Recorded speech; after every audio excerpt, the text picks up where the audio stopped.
Kali ini kita akan dengarkan bersama bagaimana pemaparan tentang Isra Mi'raj dalam tinjauan sains yang akan disampaikan oleh Buya Zakur Yasin MA, pengasuh Pondok Pesantren Jarampingan Indramayu. Silakan Buya. Assalamualaikum warahmatullahi wabarakatuh. Waalaikumsalam warahmatullahi wabarakatuh. Bismillah tawakkaltu 'alallah la haula wala quwata illa billah. Asyhadu an la ilaha illallah wa asyhadu anna Muhammadar Rasulullah.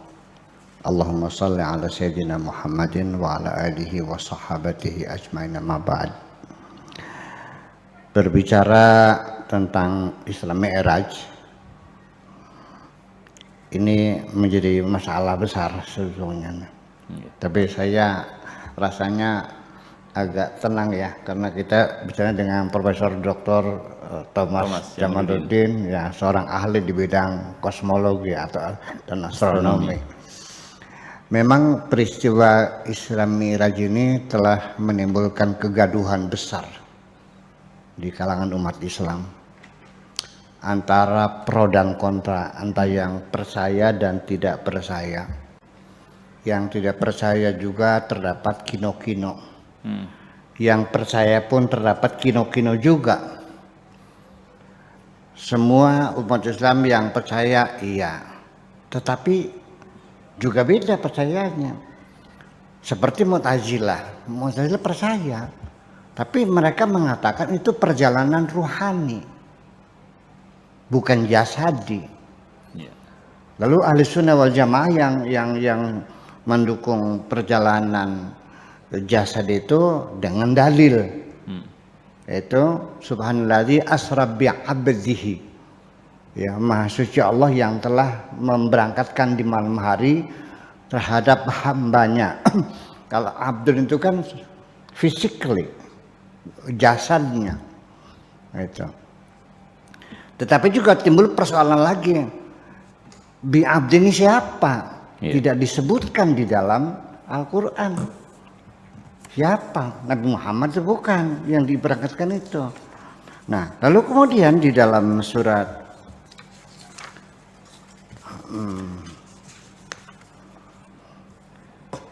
Al-Isra sendiri yang tadi disebutkan oleh Pak Profesor Kamarudin, coba kita lihat. Subhanalladzi asra bi'abdihi, Maha Suci Allah yang telah memberangkatkan di malam hari terhadap hambanya, minal masjidil harami ilal masjidil aqsa, dari Al-Haram ke Masjidil Aqsa, allazi barakna haulahu linuriyahu min ayatina innahu was-samiul alim. Mereka bertanyakan, bi abdi ini siapa? Tidak disebutkan Nabi Muhammadnya kok. Tetapi langsung setelah itu ayat yang keduanya, wa ataina Musal kitaba. Bukan Muhammad, Nabi Musa. Yang ini Nabi Muhammad Musa. Ini bermasalah. Jadi ini bersekali. Ya. Kemudian dua peristiwa Isra dan Mi'raj.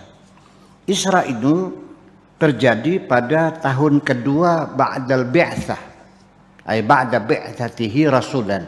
Setelah Nabi diangkat jadi Rasul, tahun kedua itu diisrakan.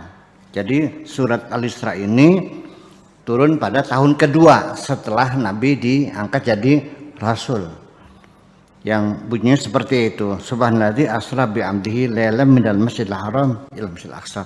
Adapun Mi'raj ini peristiwa yang berbeda, terjadinya pada abad ke-11, tahun ke-11 atau 12 setelah diutus Nabi. Jadi bedanya berapa tahun? 9 tahun ya? 9 tahun bedanya. Dan suratnya An-Najm ini. Ya, ini adalah kisah Mi'raj.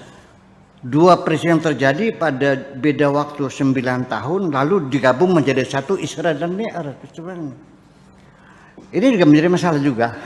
Ini kita cerita kegaduhan setelah terjadi itu. Kemudian yang dipertanyakan lagi, orang menganggap bahwa Isra ini sebagai suatu mukjizat. Mari kita bicara tentang mukjizat. Salah satu faktor yang sangat paling substantif dalam menentukan kemukjizatan adalah kejadian yang di luar nalar manusia, di luar kebiasaan, melanggar hukum alam yang umumnya terjadi. Dan yang kedua adalah ada saksi, eyewitness, ada saksinya. Nabi Isa bisa menyembuhkan orang buta asli, diusap bisa melihat lagi. Banyak yang melihat. Nabi Musa memukul orang mati dengan pahanya sapi, lalu dia bisa bangkit lagi. Saksinya banyak. Nabi Yusuf juga sama, bertanya kepada bayi yang baru lahir, siapa yang bersalah, aku atau Zulekha? Si bayi mengatakan kalau baju Yusuf yang sobek depannya berarti Yusuf yang salah, Zulekha yang benar. Tapi kalau yang sobek baju belakangnya berarti Yusuf benar, Zulekha yang salah. Itu ngomong di depan orang banyak.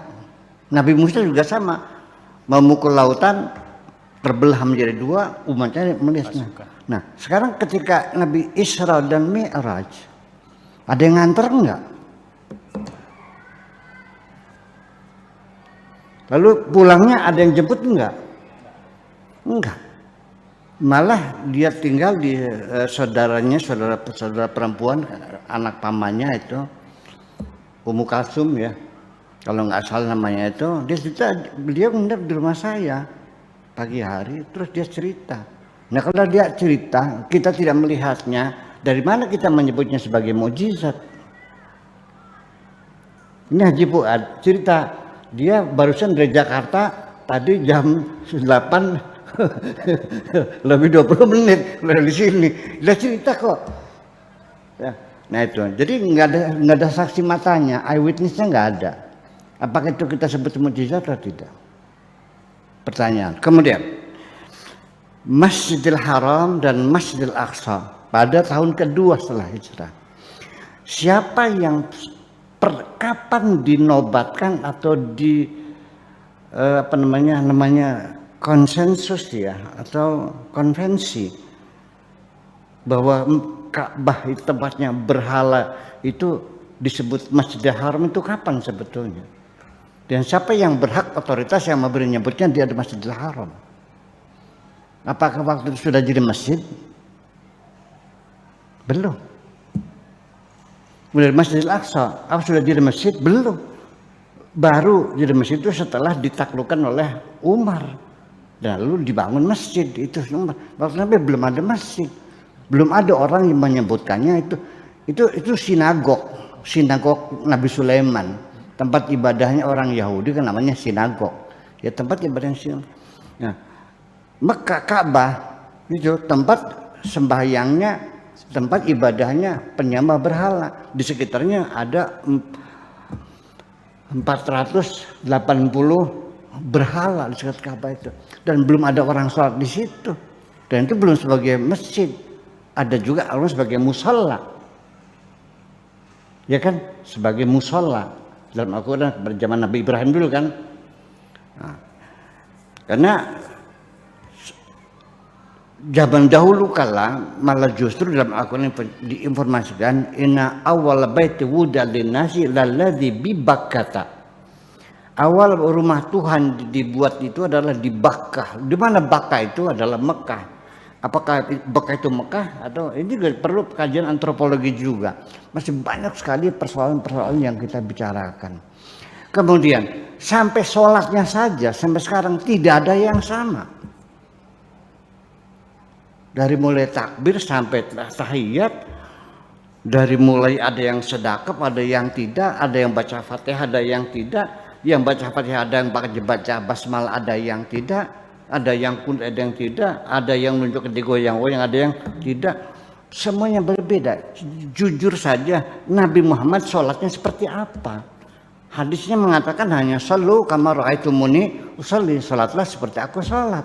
Lalu bagaimana sholatnya? Kita tidak mendapatkan informasi yang pasti bahwa Nabi sholatnya seperti ini. Pernah saya konfirmasikan dengan Dr. Quraish Shihab. Saya bilang, Pak Quraish Shihab, kita ini sholat bermacam-macam. Yang benar mana? Kunut atau tidak? Baca Fatihah atau tidak? Baca Fatihahnya pakai basmalah atau tidak? Sedekap atau selonjor tangannya? Waktu nunjuk di wayang-wayang atau tidak? Semua mengatakan Rasul begini. Yang sedekap mengatakan Rasul sedekap, yang tidak sedekap mengatakan Rasul tidak sedekap. Yang bilang kunut sunut Rasul kunut, yang bilang mengatakan tidak kunut ya Rasul tidak kunut. Bahkan saling bidah membidahkan, di ujungnya saling menuduh masuk neraka. Gara-gara kunut masuk neraka. Ini jadi persoalan. Nah, persoalan Islamiyah ini sampai sekarang ketika kita bicarakan dengan secara rasional, saya banyak gagal. Di penghujungnya malah bertengkar pokoknya. Masing-masing dia mengatakan pokoknya. Ya sudah, pokoknya maksud itu lagi. Jadi ini penting sekali for semacam ini kita bilang dengan ahli gitu. Ya. Banyak persoalan semacam itu. Dan kemudian Pak Quraisy mengatakan karena Rasulullah yatanawwa'u fi salatihi. Nabi itu salatnya bervariasi. Jadi kadang-kadang sedekap, kadang-kadang tidak, kadang-kadang baca kunut, kadang-kadang tidak, kadang-kadang usul, kadang-kadang tidak, kadang-kadang baca Fatihah, kadang-kadang tidak. Nanti kadang-kadang baca Fatihah, baca basmalah, kadang-kadang Fatihah tanpa basmalah. Begitu kira-kira kata Profesor Dr. Syekh. Saya bilang ya udah, kalau begitu saya pengen sholat seperti Nabi seperti itu. Nanti digoyang-goyang, nanti kadang-kadang tidak, nanti kadang-kadang sedekah, kadang-kadang tidak. Boleh nggak? Ketawa dia. Ini jadi persoalan. Dan juga kebanyakan hadis-hadis Nabi tentang sholat itu nggak ada hadis mutawatirnya. Semuanya hadisnya hadis ahad semuanya. Kalau hadis ahad itu berbeda-beda. Kalaupun sahih, sahih li ghairihi. Kalaupun hasan, hasan li ghairihi. Jadi mencapai dengan sahih itu karena ada hadis lain yang lafadznya yang sama, lafadznya berbeda tapi maknanya sama. Jadi sahih li ghairihi. Nah, kembali lagi. Kemudian kita menemukan persoalan alam semesta ini 1 sampai 2 triliun galaksi ya, di seluruh alam semesta ini yang dapat diamati. Kemudian juga ada 51 galaksi ya, dalam grup lokal gitu informasi. Itu ada 100 ribu galaksi yang terdapat dalam super gugus Virgo. Kemudian pada tahun 1980 ini Lions Group ya, of Galaxies ini menyatakan ada 455 kelompok galaksi ya, dengan 3.933 anggota galaksi. Kemudian galaksi Zoo adalah sebuah proyek ya, yang bertujuan untuk membuat daftar yang lebih lengkap ya.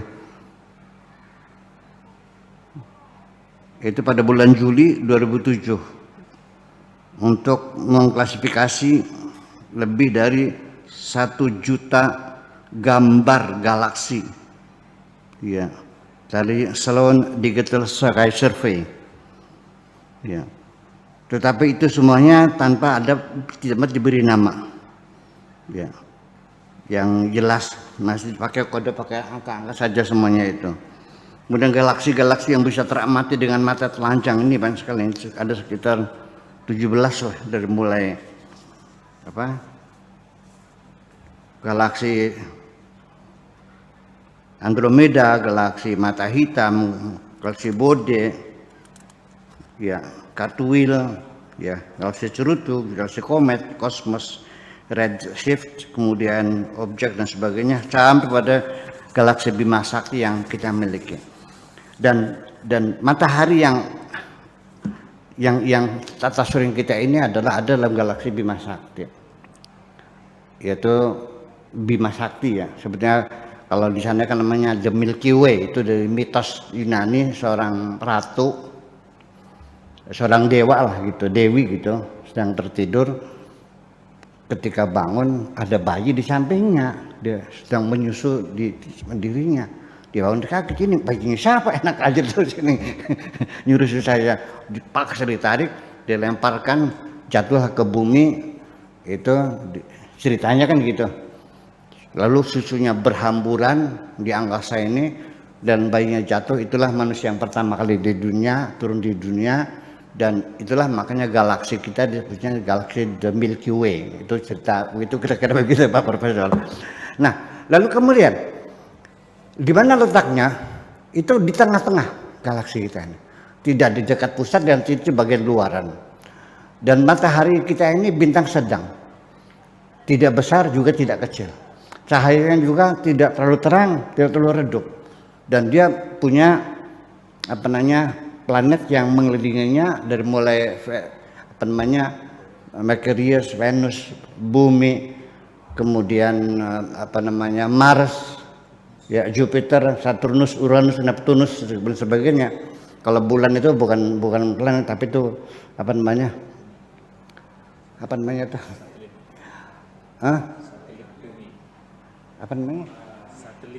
Satelit. Ya, bukan planet, itu satelit gitu. Dan kemudian juga ini matahari di tengah-tengah galaksi seperti satu titik debu yang sangat kecil sekali. Buminya nggak kelihatan. Oke deh, kita mendekat sedikit ya, sehingga bumi kelihatan satu titik, satu butir seujung jarum. Saya mau nanya, di mana Ka'bah? Di situ, titik itu. Di mana Madinah? Ya di situ, di titik itu. Washington DC mana? Ya di titik itu. Moskow mana? Ya di titik itu. Indonesia? Ya di titik itu. Ada jarak nggak? Ada. Persoalan. Jadi yang namanya jarak itu di mana kita berada. Itu ceritanya. Kemudian persoalan waktu. Sebetulnya yang lebih mencerminkan nama-nama planet itu hari dalam bahasa Perancisnya Mercury, Samedi, Dimanche, ya kan itu daripada Inggris mah, karena nama-nama dewa-dewa semacam itu kan lebih dekat dalam bahasa Perancisnya. Sekarang yang perlu kita ketahui bahwa sejak kapan waktu itu terlahir? Waktu itu ada atau tidak ada? Bagaimana munculnya waktu? Bagaimana persepsi waktu? Seperti apa? Manusia dulu tidak tahu waktu. Pokoknya dia tahunya ya kalau siang terang, kalau malam gelap, nanti sebulan sekali matahari bulannya bulat sebagainya. Kemudian kalau matahari ada di kutub utara banyak hujannya jarang, ada hujan.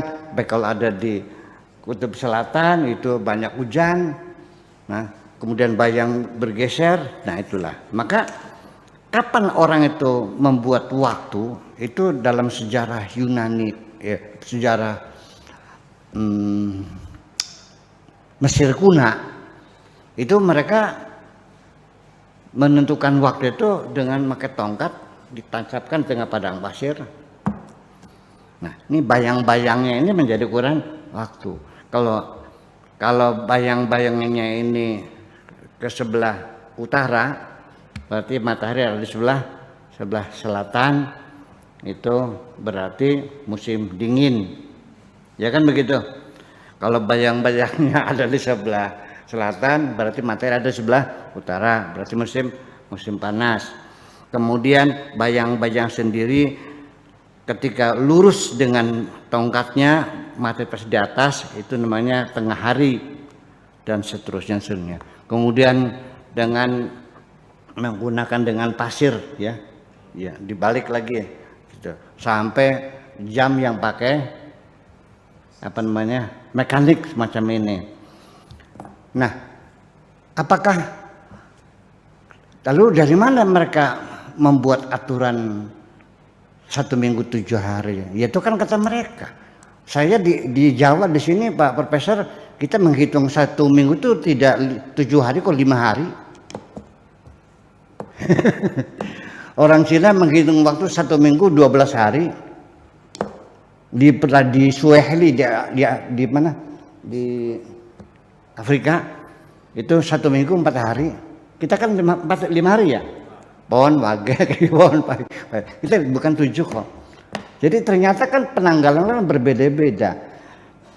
Nah, disitulah maka terjadi satu perbedaan. Nah, ketika orang Eropa, ya peradaban Masehi, namanya kalender Masehi, itu kan dicangkolkannya dengan matahari. Orang Islam menyangkolkannya dengan bulan, namanya Qomariyah. Kalau ini Syamsiah, maka terjadi perbedaan hitungan. Bisa saja 100 tahun Qomariyah, tapi Syamsiahnya nggak sampai 100, paling 89 sekian. Karena bedanya adalah 11 hari setiap tahun itu. Nah, kemudian bagaimana? Apakah betul 1 hari itu 24 jam? Tidak, tetap ada kurangnya sekian menit. Kita 23 jam 50 jadi kurang 4 menit lah bedanya. Jadi makanya ada tahun kehabisan dan sebagainya. Jadi itu semuanya adalah masalah-masalah yang sangat relatif semuanya itu. Dan Big Bang juga kalau nggak salah 11 tahun yang lalu pernah disesuaikan terlambat 4 menit waktu itu. Ya, ini jadi waktu itu sebetulnya di mana sih? Dasarnya apa? Waktu itu ada syarat pertama, ada ruangan, dan yang kedua ada benda yang bergerak, yang menjadi patokan, yang rutin worknya, yang rutin. Nah, andaikan matahari, andaikan bumi ini tidak berputar, ada besok nggak? Ada kemarin nggak? Nah, itulah nanti sorga itu kenapa menjadi abadi, karena di sorga nanti alamnya tidak ada bulan, tidak ada matahari, tidak ada benda langit yang bergerak, semuanya dalam keadaan stabil. Makanya ya tidak tua-tua. Itu kemudian lagi, apakah waktu kita di bumi ini sama dengan di bulan? Beda. Pak Haji Fuad istrinya melahirkan anak di bulan. Pak Toto punya anak melahirkan di bumi pada detik yang sama. Nanti ternyata anaknya Haji Fuad umurnya baru 30 bulan, anaknya Pak sudah 30 tahun. Karena perbedaan waktu. Jadi di mana kita berada posisi ketika kita berada di luar bumi, maka kita tidak terikat dengan batasan waktu yang berlaku di bumi. Kedua, ketika kita bisa berjalan, mengendarai sesuatu kendaraan dengan kecepatan cahaya, yang kecepatannya itu 200.000 km per detik. Jadi kalau Anda punya kendaraan yang kecepatannya cahaya, itu 1 detik bisa keliling dunia 7 kali. Berarti kecepatan cahaya kita berarti keluar dari dimensi waktu semacam ini. Nah, buraq itu adalah barkun, kilat. Jangan-jangan itu adalah simbol kendaraan yang dipakainya dengan kecepatan cahaya. Semacam itu. Tetapi gambar imajiner kuda yang kepalanya perempuan cantik itu gambar imajiner itu. Mau percaya atau tidak? Nah, saya ingin umat Islam jangan bertengkar masalah ini, supaya yang percaya ya silakan, yang tidak ya silakan. Apakah perjalanan jasadi, apakah perjalanan rohani dan sebagainya. Supaya jangan bertengkar, maka saya ingin mengatakan bahwa ada hal yang perlu dipercayai, ada yang boleh percaya, boleh tidak. Jadi yang wajib dipercaya satu, bahwa Nabi melakukan Isra, Nabi melakukan Mi'raj. Lalu apa hasilnya? Hasilnya adalah sholat 5 waktu. Itu yang wajib dipercayai. Tetapi apakah 5 waktu itu setelah bargaining dengan Tuhan, tawar menawar, ataukah setelah dimarah-marahin Nabi Musa suruh minta kortingan kepada Tuhan sampai 9 kali, itu mah boleh percaya boleh tidak, karena tidak menjadi murtad kalau orang. Karena apa yang diyakini, mana mungkin masa Nabi saya ditongor-tongor sama Nabi Musa suruh nganyang, memangnya Allah nggak tahu ya, masa nurut Nabi Musa pangkatnya tinggi mana sih Allah sama Nabi Musa? Jangan-jangan ini hegemoni Israel, bang Yahudi, untuk merendahkan umat Islam. Nabi aja bisa ditunjuk, nggak bakal mampu loh Muhammad. Aku aja umat muslim sekali nggak sholat paling 50 kali sehari. Senang nganyang dulu. Mana mungkin Nabi Muhammad menawar kepada Allah?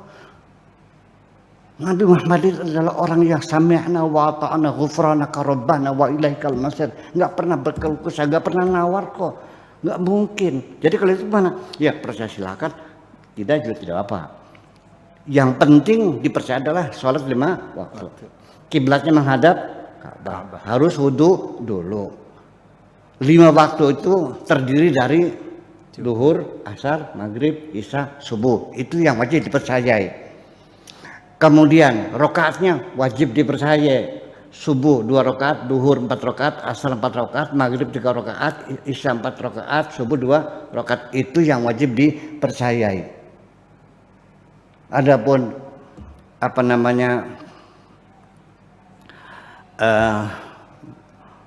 bertemu dengan para nabi-nabi, kemudian sholat berjamaah, ini ada satu kritikan. Di langit ketiga itu dengan Nabi siapa ketemunya tuh? Nabi Zakaria ya. Itulah. Jadi beliau sholat di Masjid Aqsa dengan para nabi semuanya nih. Nah, ketika di langit ketiga, Jibril ngetok pintu, ya kan gitu. Ya kita nggak usah berimajinasi lah, nanti jadi makin jauh. Nanti langit ada pintunya, grendelnya segede apa? Iya kan? Ya itu. Nah, kemudian siapa kamu? Ana Jibril. Sama siapa? Abdul Salihun ibni Salih. Muhammad bin Abdullah. Silakan masuk. Begitu ketemu, oh kamu Muhammad. Dia nanya, jadi kamu sudah betul jadi nabi? Iya. Kok nanya? Tadi katanya sholat berjamaah.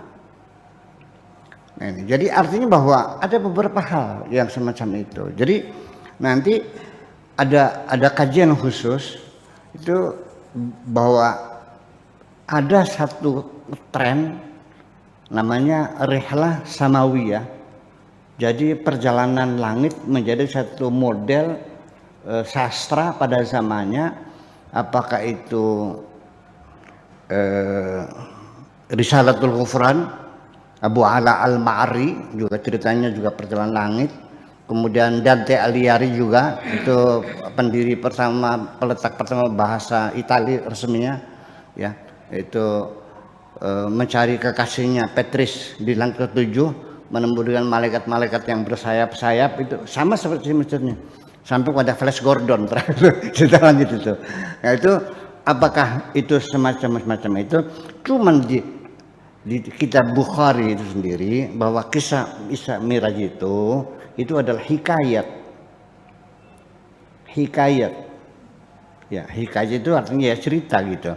Jadi artinya bagi saya tidak percaya nggak ada masalah, percaya juga nggak ada masalah, silakan saja. Yang penting yang kita percaya Isra adalah benar, Mi'raj adalah benar, hasilnya sholat 5 waktu. Apakah proses tawar menawar tepat langsung, ya itu terserah. Jadi begini, Nabi Adam itu manusia pertama atau bukan? Terserah. Anda yakin ya silakan, tidak murtad, tidak kafir. Kalau Anda tidak yakin sebagaimana pertama juga silakan, saya tidak kafir. Yang penting Adam adalah Nabiullah. Nabi Adam makanya daging mentah atau daging matang? Kalau daging matang digoreng atau dibakar? Kalau dibakar kapan dia bisa menemukan apinya? Kalau digoreng pakai minyak apa? Minyak sawit apa? Dibikin di mana? Pabriknya di mana? Menjadi masalah. Kalau itu masalah peradaban, masalah antropologi, kajian-kajiannya. Jadi yang penting adalah Nabi. Ya kan begitu? Dan ditempatkan surga. Seperti itu saja. Nah, ketika istri melahirkan, yang bidani siapa? Ya kan begitu. Nah, itu adalah hal yang jadi ada yang boleh dipercaya, ada yang harus percaya, ada yang boleh percaya juga boleh tidak, supaya kita jangan bertengkar. Tolong umat Islam jangan saling mengkafir-kafirkan. Kalau beda kafir ini berarti bukan kita tidak percaya kepada Nabi. Yang kita ragukan apa betul Nabi mengatakan begitu. Ya kan? Ya, seperti itu masalahnya. Jadi menghindari jangan sampai masalah Isra Mi'raj ini menjadi persoalan yang sangat sangat rawan lalu akhirnya menjadi pertengkaran. Karena bagaimana ini akibatnya sampai masjid saja beda kok. Saya nih pernah masuk berjamaah melotot semua matanya ini. Ya, salah apa? Nggak usah disebutin masjidnya ya. Barangkali saya sendalnya nggak dilepas, enggak saya lepas. Barangkali saya nggak pakai topi, barangkali kancing terbuka, enggak. Pada melotot semua, seperti tidak suka. Saya pun keluar, karena mereka bajunya putih semua, saya pakai batik. Ya. Ada lagi yang dicuci lagi, sampai sholat saja beda satu dengan yang lain. Apakah seperti ini hasil Isra Mi'raj itu? Ini menjadi persoalan sesungguhnya. Mereka mengatakan Nabi begini, kayak sok tahu, kapan pernah ketemunya? Kita sama-sama tidak tahu. Ini juga katanya, mana yang benar bagaimana kita tidak tahu. Oleh karena itu, apapun yang kau yakini, kalau Anda yakinnya digoyang-goyang, silakan. Tapi jangan menyalahkan orang yang tidak goyang-goyang. Orang yang baca basmalah, ya silakan. Yang tidak, langsung alhamdulillah, yang tidak ada masalah. Itu. Sampai di Mekah saja dulu. Itu sholat itu ada 4 imamnya, mazhab Maliki, Syafi'i, Hanafi, Hambali 4. Baru setelah Wahabi menang, kepret itu bersatu, nggak ada begitu. Baru sampai sekarang satu. Jadi seperti itu persoalannya. Jadi apakah Isra Mi'raj ini seperti itu? Jadi artinya yang jadi persoalan sholat itu sendiri dikaitkan bukan dengan bulan, tetapi dengan matahari. Bulan puasa, mulai puasa pakai bulan, tapi buka puasa mulai imsaknya berdasarkan matahari digabungan. Ini dua-duanya semacam ini, betul nggak? Iya. Ya kan begitu. Nah, oke, sekarang kembali. Ketika orang itu ada di luar planet bumi, kiblatnya kemana?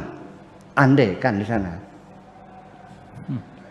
Nah, ini jadi persoalan. Jadi ini sesungguhnya bahwa kalau saya melihatnya Isra Mi'raj ini, sholat ini, ibadah sholat ini adalah ibadah yang bertujuan betul-betul ingin membangun komunikasi yang intensif antar umat Islam. Kita telah bangun satu persatuan. Dan akhirnya menjadi perpecahan. Jadi akhirnya persoalan dimensi waktu yang relatif semacam itu, maka tidak aneh bahwa ada yang lebih hebat lagi, Nabi Sulaiman bisa memindahkan istananya Balqis dari Sadu Ma'rib ke Ursalim Al-Quds. Bayangkan, itu kalau Isra kan sendirian, ini mangga. Batanya dicoplokin satu persatu, satu persatu, digotong ke sana, dibangun lagi, gitu. Dalam sekejap, ya. Begitu sudah selesai, diajak Balqisnya, ahadza arsyuki. Bilqis, apakah ini istanamu? Qala ka'annahu huwa. Kayaknya ini.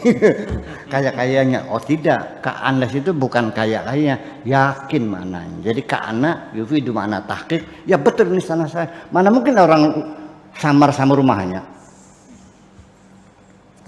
Kalau Pak Haji Fuad, saya tunjukkan istrinya. Apakah ini istrimu? Kayaknya iya. Langsung minta cerai. Tidak mungkin. Masa rumahnya bisa ini. Nah, saya kira kita semua cerita. Suatu hari, ini akan dimensi waktu Pak. Ada seorang teman-teman gitu mandi di sungai. Ya, katakanlah sungai Cimanuk lah. Ada seorang teman yang mandi itu selulup ya, nggak nongol-nongol. Akhirnya temannya kan ketakutan, ini kemana nggak nongol? Sampai ngundang tim dan sebagainya, pakai jarum segala nggak ketemu. Ini kemana? Akhirnya cari nggak ketemu sampai 3 jam lamanya. Wah, dia makan buahnya barangkali. Ternyata setelah 3 jam dia nongol dari sungai ini. Dia nanya, iya, ada apa banyak orang di Tanggul?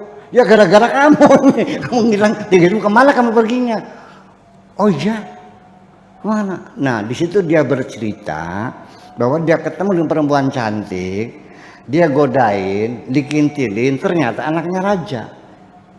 Sampai di kerajaan, akhirnya bapaknya setuju, ya sudah silakan mau dikawinkan. Ya, jadilah jadi putra mahkota kan gitu di negara raja. Sampai istrinya hamil, sampai disunati anaknya.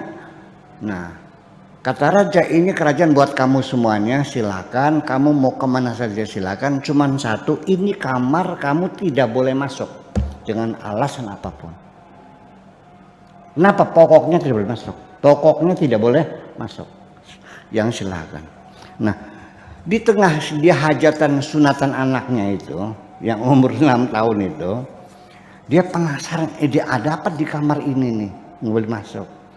Dia masuk.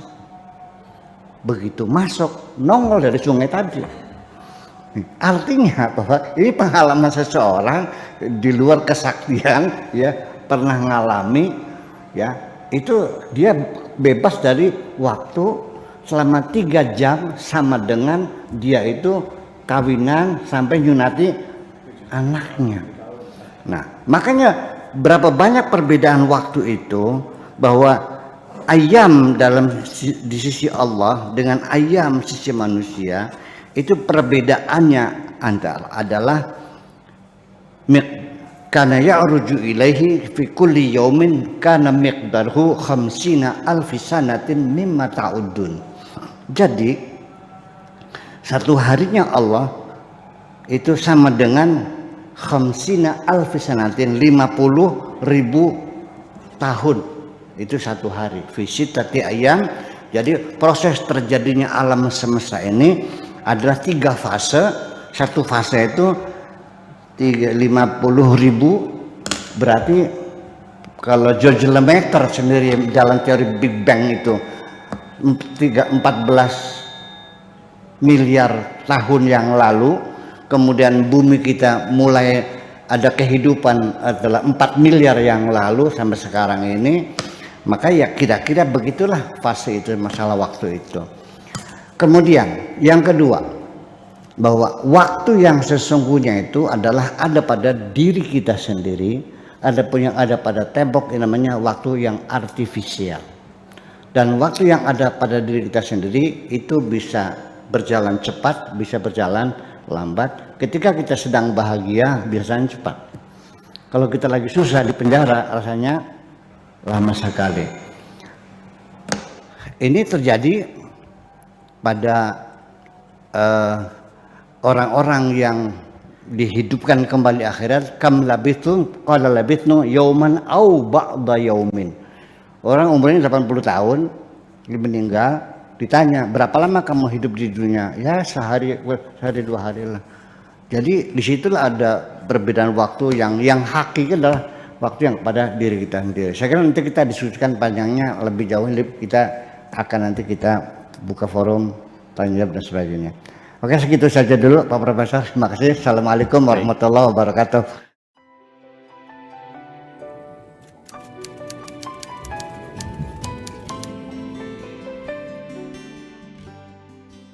Aku hanya ingin berbagi kebahagiaan dan tidak menggurui siapapun. Terlalu sulit bagiku untuk menyalahkan siapapun. Akan tetapi apabila ada orang yang ingin mengisi raporku, tentu aku sangat gembira sekali. Dan kujamin aku tidak akan sakit hati sedikit pun.